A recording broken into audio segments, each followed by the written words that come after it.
Well, I am so glad you're here. Are you glad that they're here? I am very glad that they're here. Yes, it is Friday, February the 23rd. Here's what we're working on this morning. Low-cost airline Lynx Air says it is ceasing operations after filing for creditor protection. A judge rules the murders of 4 members of a Muslim family in London was terrorist activity. Oh yeah, Chubby Checker twisted his way to Niagara Falls.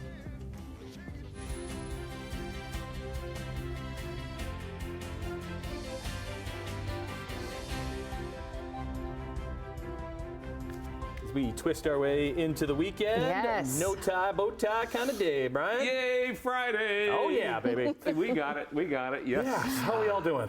Very Feeling good. Yeah, Good so good. far. We Yeah. kind of Good so flew by far. your thoughts. You were talking about this day for the past couple of days because it's a bit of a roller coaster, isn't it? It's going to be a very interesting day today. Yeah, we do have some fog in the area. We have had some light freezing drizzle. Now that temperature is going to be the real big factor for the day today. Oh, look out. I mean, it's going to be climb to the mild side once again this morning. I mean, we should hit about 5 degrees a little later on this morning. Oh, but then just wait because that cold front is going to go through.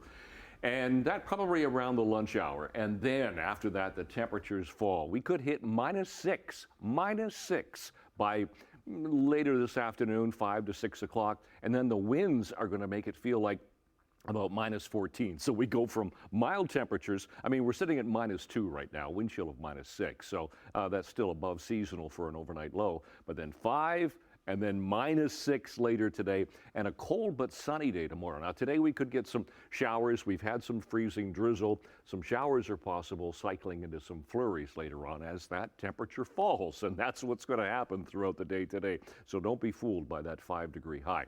We'll talk about it coming up. Quick check on traffic. Nothing to report. We have no collisions, no volume. 403 Waterdown Road still looks good. No problems right there. To our MTO traffic cameras, we'll start at Nikola Tesla Boulevard. Very light heading toward the Skyway. Top of the Skyway looks good all the way through Bronte Road, Burlington, Oakville, Mississauga. Nothing happening on the roads right now. So take it carefully, please. We'll give you an update, weather and traffic in a few minutes. Right now, the news. Up first, Lynx Airline has announced its final flights will take off on Monday as the company has filed for bankruptcy. Let's join Simone Gavros from Hamilton International Airport, where Lynx did fly out of. Good morning, Simone. Hi, good morning, Tim. Well, this is likely going to impact a number of passengers and flights, especially here at Hamilton's International Airport. Now, this announcement came out yesterday, and the airline is going to stop flights as of Monday after just almost 2 years of being in operations. Now, here's a little bit more from Lynx that they released in a news release yesterday. They said, in part, quote, despite substantial growth in the business, ongoing operational improvements, cost reductions, and efforts to explore a sale or merger, the challenges facing the company's business have become too significant to overcome. Now, the Calgary-based company offering discount flights flies out of Hamilton's International Airport to destinations across Canada, the U.S., and Mexico. And there are a couple of Lynx flights arriving and departing from Hamilton's airport that will be affected. Flights booked up until Sunday will operate as normal, but Lynx says passengers with flights on or after February 26th should contact their credit card company to secure refunds for pre-booked travel. Now, WestJet is offering assistance to passengers during this time with 25% off all economy cabin fares on WestJet routes that were previously served by Lynx from February 22nd to October 26th. Now, we have reached out to Hamilton's International Airport to hear a bit more about how this is going to affect passengers here today. There are a number of flights that are coming in today, as well as on Monday when the airline is expected to be out of operations. So we'll bring you those details throughout the morning. But for now, Annette, I'll send things over to you. Thank you, Simone.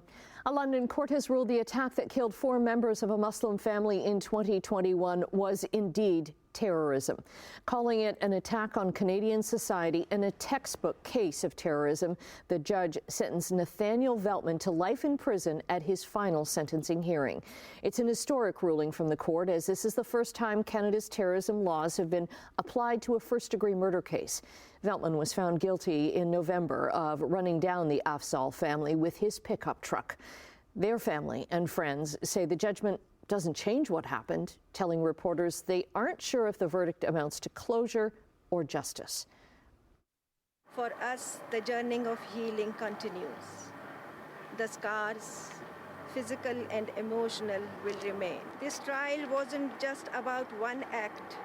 It was a stark reminder of the fault lines that run deep within our society, the stereotypes that can erupt into violence. Veltman was also sentenced to life in prison for the attempted murder of the Afzal boy. His lawyers say they may file an appeal. Hamilton judge brought the gavel down hard on a man who brought a loaded handgun to a Hamilton house party back in 2020, resulting in the death of a 17-year-old girl. Now, the court heard that 23-year-old Cadence Beauperlant brought a loaded handgun to a party on July 15, 2020. People were passing this gun around like a toy when it went off and struck 17-year-old Maya Lamont, killing her. Devontae Sky Davis pleaded guilty to manslaughter for accidentally shooting Lamont. His girlfriend at the time, Beauperlant, was sentenced to 7 years behind bar, in addition to the 4-year sentence he's currently serving for dealing drugs. His lawyer says they will be appealing the sentence. Last December, the Ontario Energy Board decided that developers and not ratepayers should pay up front to install new natural gas lines. That move ended a long-standing subsidy for private company Enbridge Gas. But now the Ontario government has introduced legislation to overrule that decision. The province says that's not going to get homes built. This was a wrong decision that was made without proper consultation. What we're actually doing here is reversing an irrational decision, keeping in mind that the Ontario Energy Board rules on hundreds of different applications and hearings every year. This one was rushed. It was irrational. Didn't have the proper people providing information to the commissioners that were hearing the case. A much smarter and fiscally responsible approach to moving forward for homeowners is to just simply make heat pumps available. They're more cost effective, they're more efficient, and you get 2 for 1, heating and cooling. That's Green Party leader Mike Schreiner. He says the province should be completely moving away from subsidizing any form of fossil fuels. Hamilton City Council expressed a similar sentiment last week when they brought forth a motion supporting the Energy Board's initial decision and asking the province to let it stand. In terms of housing supply, they're suggesting that it will slow down residential construction. Not true. Developers can simply forego gas. How the energy installation decision you make does not determine if you can build a home or not.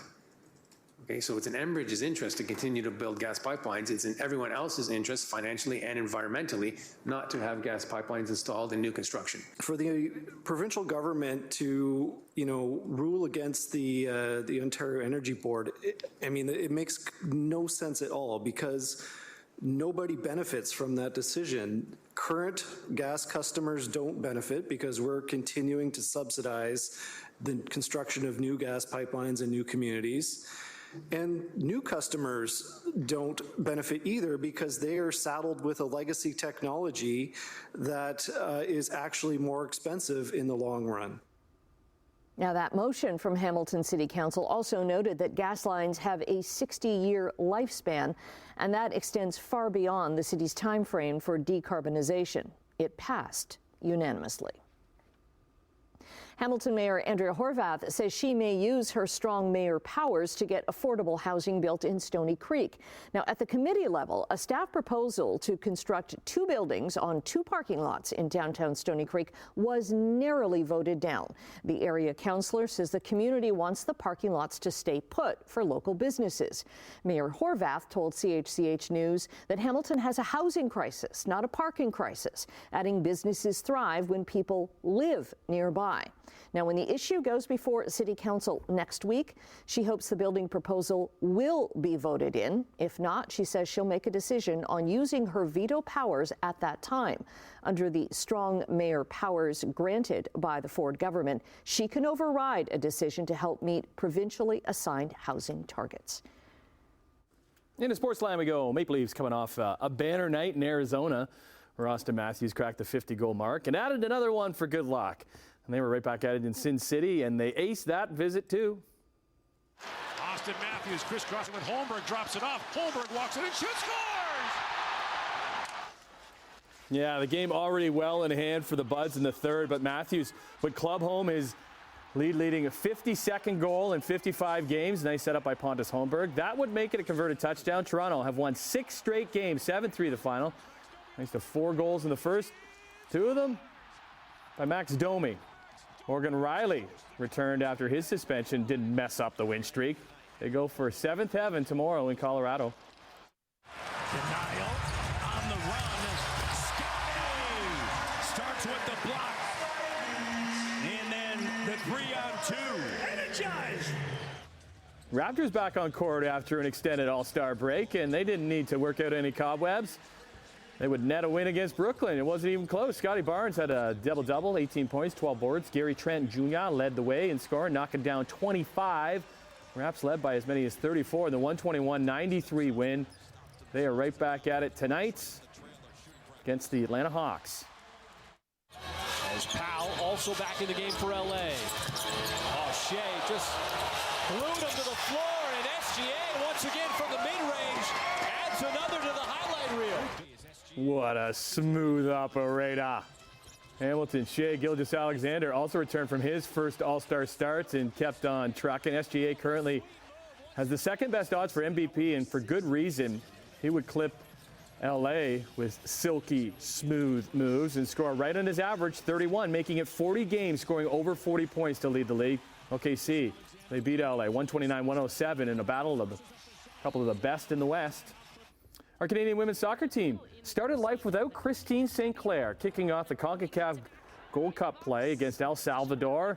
This one was no contest. Jessie Fleming named the new captain after Sink wore the armband for so many years. Canada scored just 3 minutes in, then just kept it coming. Adriana Leon would score twice. They hammer El Salvador 6-0. Next up is Paraguay on Sunday.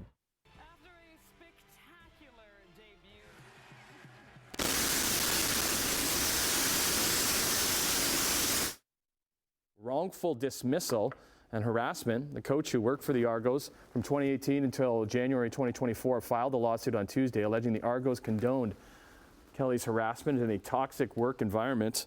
The allegations against Kelly on the Argos have not been tested in court, and neither he nor the franchise have put a response out to the media. Okay, made it to Friday. It is, I just double check here, 23rd of February. Got to keep track of the numbers here. I keep track of the temperatures, but sometimes the date slips. Okay, let's talk about traffic first of all. Nothing to see here, 403 Waterdown Road. We do have a collision in the Puss Lynch area. It's southbound 6 at Leslie Road. We have a collision reported there. Let's go to some MTO traffic cameras. A little foggy here in Niagara. Some mist, as you can see. QEW 406, nothing as far as traffic's concerned. Nikola Tesla Boulevard, 403 west of King, Toronto bound, coming towards us. No problems east of Royal Windsor, all the way through Cooksville Creek. So yeah, as I said, just that one problem in the Puss Lynch area. Highway 6 southbound at Leslie Road. To our temperature. Temperature is -2 at the moment.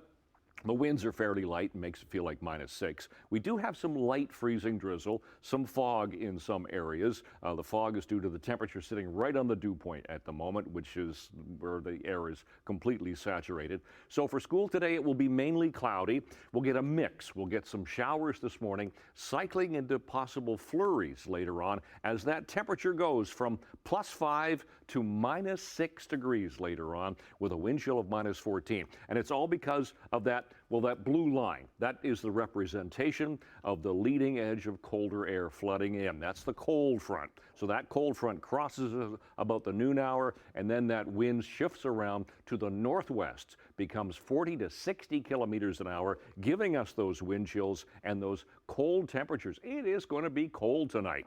Today, we'll hit these values before the temperature really starts to plummet as the afternoon goes on. Little bit of sunshine. but not an awful lot. Tonight, look at the temperatures. -10 for Niagara, -13 to -15 overnight. Then you factor in the winds, which will stay strong. So the wind chill overnight tonight will be -22. So we could get a cold weather alert issued. And then tomorrow, -3 only to -4, depending on where you are. It's going to be a sunny day, but it's going to be a colder day. That'll be below seasonal for the daytime high.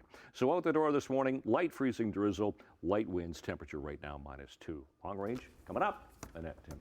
Okay, thank you. Hello, friend. Hello. Hi. I'm like shivering just thinking about the wind chills tonight. No thanks. You can keep those, Brian. I don't want them. Here's the thing. It's one day.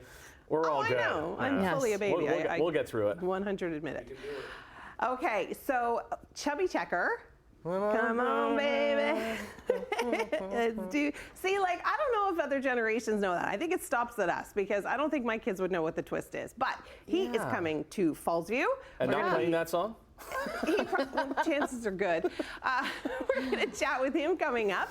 And Christina Aguilera is actually opening up her home for Airbnb. We'll talk about that as well on the couch. Okay, we'll see you in a little bit. Coming up after the break. 2023 was a great year for the Hamilton-Oshawa Port Authority. We'll tell you what's really driving their gains in business news in 2 minutes.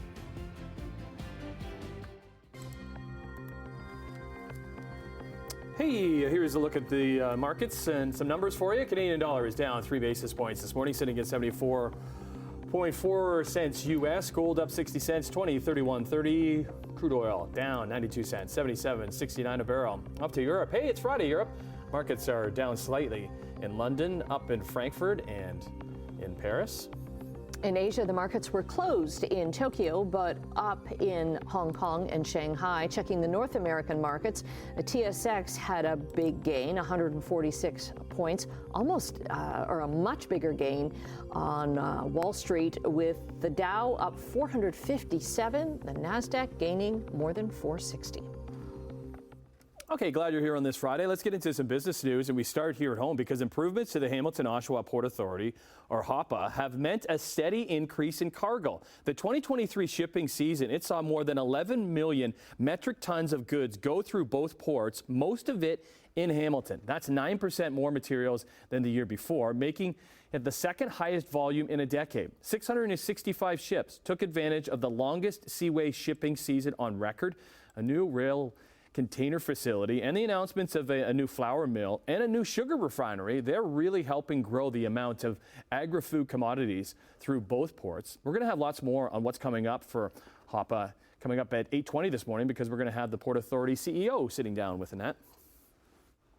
Well, Toyota Canada is recalling 28,000 SUVs and pickup trucks. There are transmission problems with the 2023 and 24 Toyota Tundra, Sequoia, and the Lexus LX600.